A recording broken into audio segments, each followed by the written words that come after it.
Welcome back. Chardham వెళ్ళాలి అనుకుంటున్న వారికి శుభవార్త. 2025 నుంచి చార్ధామ్ యాత్రకు రైల్లో వెళ్లే అవకాశం కలగబోతుంది. ఇక ఈ రూట్లోని 327 కిలోమీటర్ల రైలు మార్గాన్ని రైల్వే శాఖ సిద్ధం చేస్తుంది. దీనికి సంబంధించిన పనులు శరవేగంగా కొనసాగుతున్నాయి. ఇక రిషికేష్ కర్ణప్రయాగ్ మధ్య 125 కిలోమీటర్లు రైల్వే లైన్ పనులు దాదాపుగా పూర్తయ్యాయి. అవేంటో ఇప్పుడు తెలుసుకుందాం.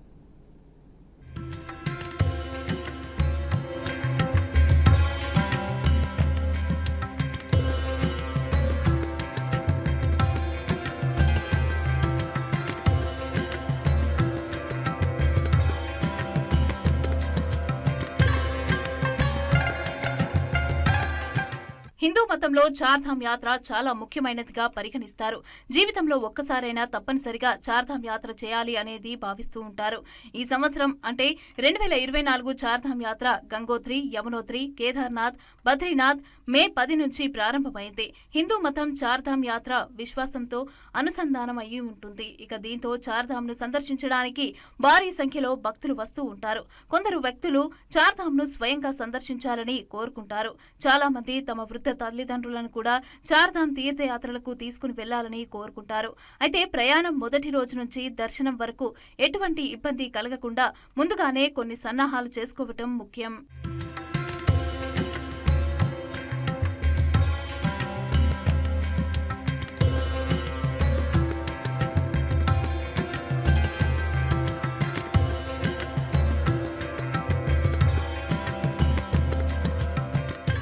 భక్తులకు చార్ధామ్ యాత్రను సులభతరం చేయటానికి ఐఆర్సీటీసీ మే 25 నుంచి ప్రారంభమయ్యే చార్ధామ్ యాత్ర ఉత్తరాఖండ్ పేరుతో ఒక టూర్ ప్యాకేజీని ముందుకు తీసుకువచ్చింది.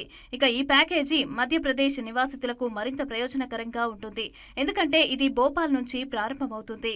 ఈ 12 రోజుల పాటు కూడా ఈ టూర్ ప్యాకేజీలో భక్తులు గంగోత్రి, అలాగే యమునోత్రి, కేదార్నాథ్, బద్రీనాథ్లను మాత్రమే కాకుండా బార్కోట్, జంకిచట్టి, అలాగే ఉత్తరకాశీ, గుప్తేశ్వర్, సోన్ప్రయాగ్, హరిద్వార్లను కూడా సందర్శించవచ్చు. ఈ టూర్ ప్యాకేజీలలో సందర్శనతో పాటు ఆహారం, వసతి కూడా ఏర్పాట్లు ఉన్నాయి.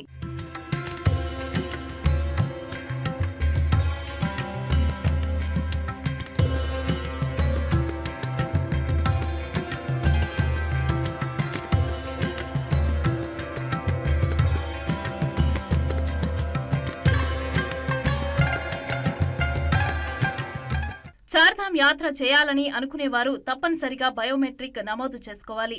ఇలా చేయటం తప్పనిసరి. ఎవరైనా ఉత్తరాఖండ్ ప్రభుత్వ రిజిస్ట్రేషన్ టూరిజం కేర్ వెబ్సైట్ ని కూడా సందర్శించి నమోదు చేసుకోవాలి. ఇక ఇందులో సంబంధిత వ్యక్తి పేరు, మొబైల్ నంబర్, చిరునామా వంటి ముఖ్యమైన వివరాలను ఇవ్వాలి.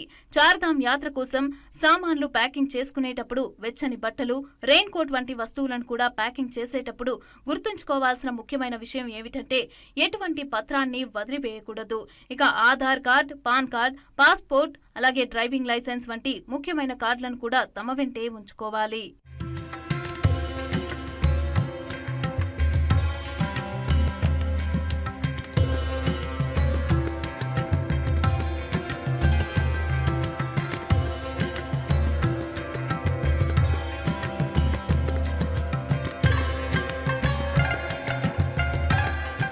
చార్ధామ్ యాత్రను ప్రారంభించడానికి తమ తమ నగరాలు, గ్రామాల నుంచి రైలు, విమానం లేదా రోడ్డు మార్గంలో డెహ్రాడూన్, రిషికేష్, హరిద్వార్లను చేరుకోవచ్చు. దీని తర్వాత అక్కడి నుంచి టాక్సీలు, ప్రైవేట్ బస్సులు మొదలైనవి తీసుకోవాలి. అయితే ఇకపై రైలులో చార్ధామ్ యాత్ర చేయవచ్చు. రైల్వే శాఖ చేపట్టిన చార్ధామ్ ప్రాజెక్టు కింద గంగోత్రి, యమునోత్రి, కేదార్నాథ్, బద్రీనాథ్లను రైల్వేలతో అనుసంధానం చేసే పనులు శరవేగంగా జరుగుతున్నాయి. రైల్వే బోర్డు సీఈఓ జయవర్మ సింహ ఇటీవల ఈ పనులను పరిశీలించారు. అయితే ఈ ప్రాజెక్టులో ఇంకా 327 కిలోమీటర్ల రైల్వే ట్రాక్ ను సిద్ధం చేయాల్సి ఉంది. 3 దశలుగా విభజించిన ఈ ప్రాజెక్టును 2025 నాటికి పూర్తి చేస్తామని రైల్వే బోర్డు పేర్కొంది.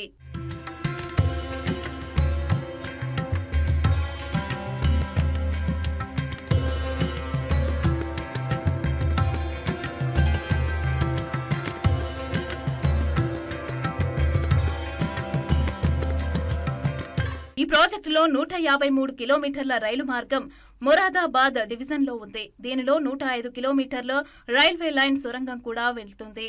ఇక ఈ రూట్లో మొత్తం 12 స్టేషన్లు కూడా నిర్మిస్తున్నారు. 16,216 కోట్ల రూపాయలతో 125 కిలోమీటర్ల రైలు మార్గాన్ని సిద్ధం చేస్తున్నారు. హిమాలయాల్లోని చార్ధామ్ దేవాలయాలైన గంగోత్రి, యమునోత్రి, కేదార్నాథ్, బద్రీనాథ్లకు రైలు కనెక్టివిటీని అందించడం కోసం ఈ ప్రాజెక్టు లక్ష్యం. ఇక సొరంగాల్లో రైల్వే లైన్లు వేయటం, ఇతర పనులు ప్రస్తుతం కొనసాగుతున్నాయి. ఇక ప్రస్తుతం 2025 నాటికి ఈ మార్గంలో రైళ్లను ప్రారంభించాలని రైల్వే శాఖ లక్ష్యంగా పెట్టుకుంది.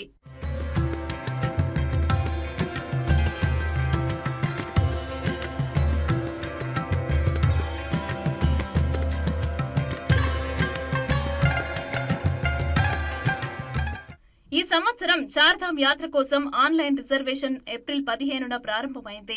ప్రజలు అవాంతరాలు లేని తీర్థయాత్రను పొందేందుకు తప్పనిసరిగా ఆన్లైన్లో నమోదు చేసుకోవాలి. యమునోత్రి, గంగోత్రి, కేదార్నాథ్ మరియు బద్రీనాథ్ చార్ధామ్ యాత్ర కోసం ఆన్లైన్ రిజిస్ట్రేషన్ ఉత్తరాఖండ్ టూరిజం అధికారిక వెబ్సైట్లో ప్రారంభమైంది. ఇక యాత్రికులు తమను తాము నమోదు చేసుకోవడానికి టోల్ ఫ్రీ లైన్ మరియు వాట్సాప్ సౌకర్యం కూడా అందుబాటులోకి ఉన్నాయి. ఇక ముఖ్యంగా కేదార్నాథ్, యమునోత్రి మరియు గంగోత్రి తలుపులు మే 10న తెరిచారు.